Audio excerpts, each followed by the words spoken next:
tinetest ko yung isa kong camera, yung D3-400, kung hanggang saan yung capacity. Bali ngayon, ang kanyang aperture ay 1/60, tapos naka f5.6 ata. Tapos yung masagad nito na ano ba yung sagad nito? Wait. 25-600. Tapos f5.6 nga. Tama ako.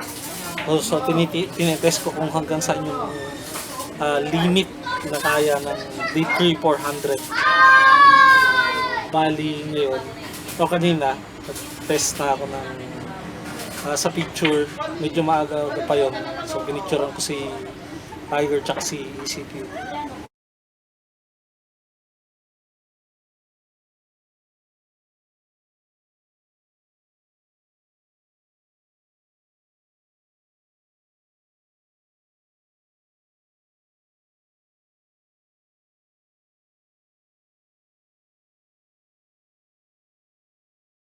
Tapos yung nagwe-welding dito, tinetest ko rin kung ano yung kaya niyang gawin, hanggang saan siya. So, nakita ko sa inyo yung nagwe-welding.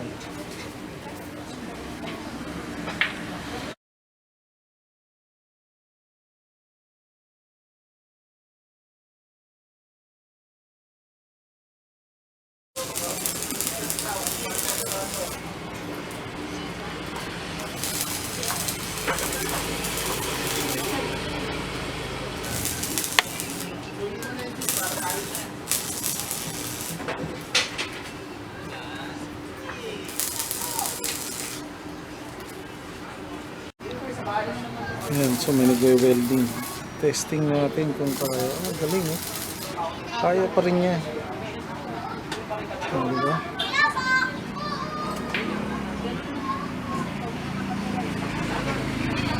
Kaya pa rin niya.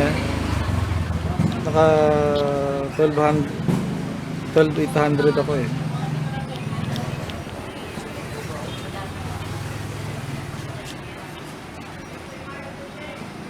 Kaya pa. Ganun kalinaw. O, diba? So, bali yung pinakita ko sa inyo kung napakita ko sa inyo kung kaya ng D3-400 yung paggabi. Kailangan lang ng tulong ng konting ilaw, pero okay pa naman sa video. May konting noise. Siguro sa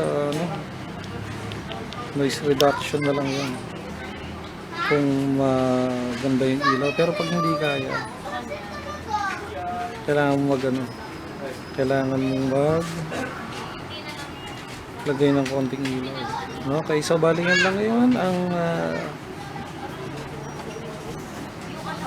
feature ko ngayon. So pinakita ko lang kung kaya ba ng D3-400 ang gabi. Kaya naman. So tingnan nyo rin yung mga ibang picture ko na nandito sa video. Ito yung naging produkto. Okay, so bali lang. Thanks for watching.